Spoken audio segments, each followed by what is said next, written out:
worries me.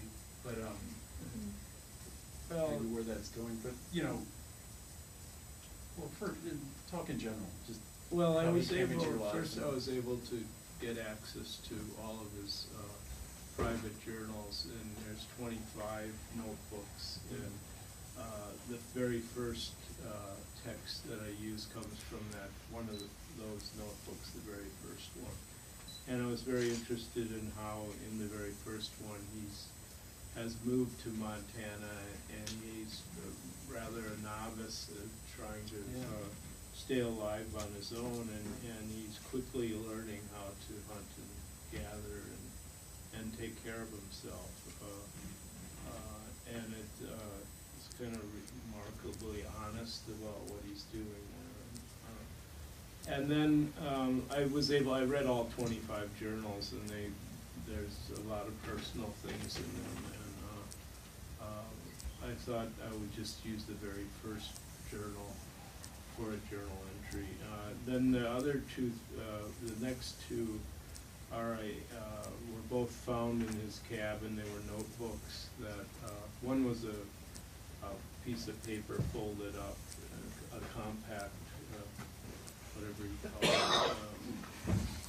it, and where he begins to admit to and brag about doing monkey wrenching and things like that, and the idea that he couldn't break a window, and when he finally breaks a window, he thinks then maybe he can kill somebody. That this is kind of some kind of socialization that he had to get over with, and then.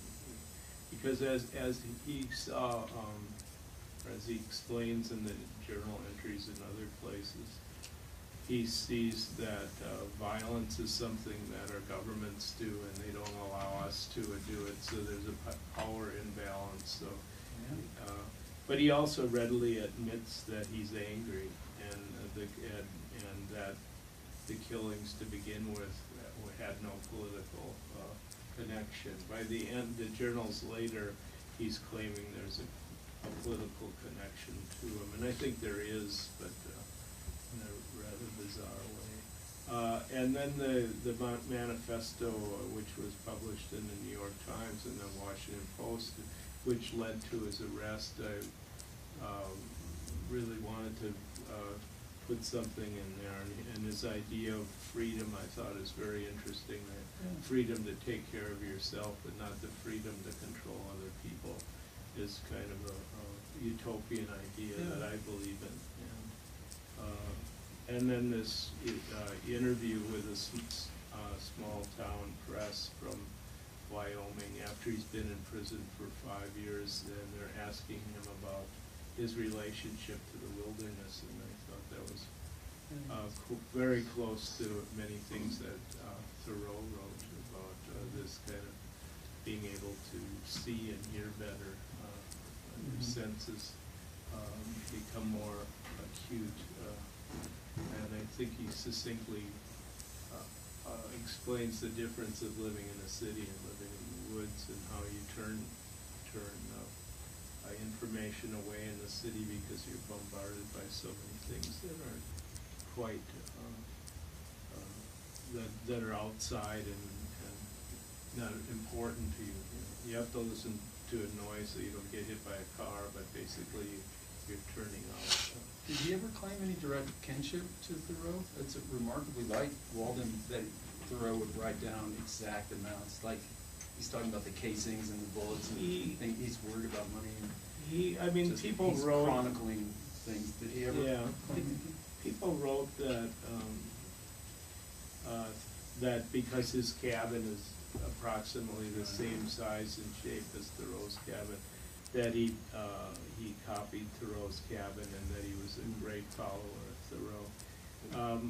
From the correspondence I've had with him through a friend who writes to him weekly, he said no, he never thought of copying Thoreau's cabin, and Thoreau's a good guy, but he doesn't take him that seriously. Well, Thoreau was a writer. He's kind of an artist, as are you. But knowing your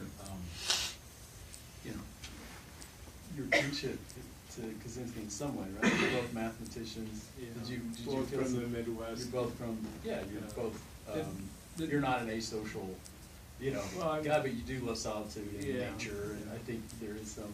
I have some connection to him. The difference Yeah. between he and I, we're both the same age. He's from 90 miles south of where I grew up.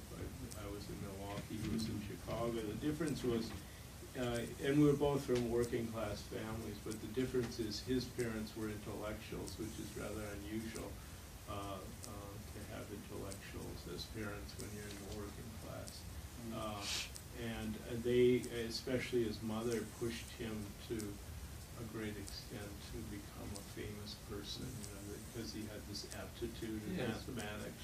He went to Harvard at the age of 15 and just turned 16 when he began studying at Harvard. He also, I mean, so those, I didn't go to Harvard and I didn't skip 2 grades like him, and I was maybe under-socialized, but not as much as he was. You know? And he talks about under-socialization. But at Harvard, he also spent 3 years in a program run by Dr. Henry Murray, who is a researcher that did testing for World War II pilots, where they would do these kind of ego tests, people to break down their ego to see how strong they would be. And so it was kind of the psychological torture, basically. And Kaczynski participated in those tests for 3 years, where Murray sought him out because he was different than other Harvard students. He was poor and he was much younger, so his code name by Murray was Lawful, which is interesting. What was it? Lawful.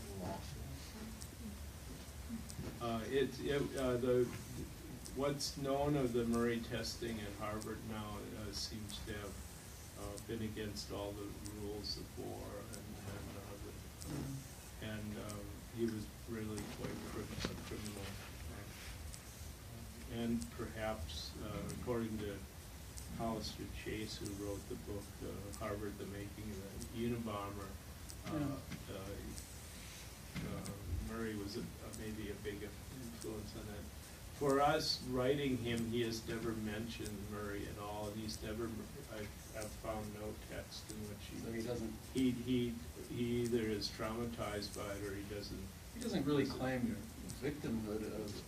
Well, he does. I mean, outside of.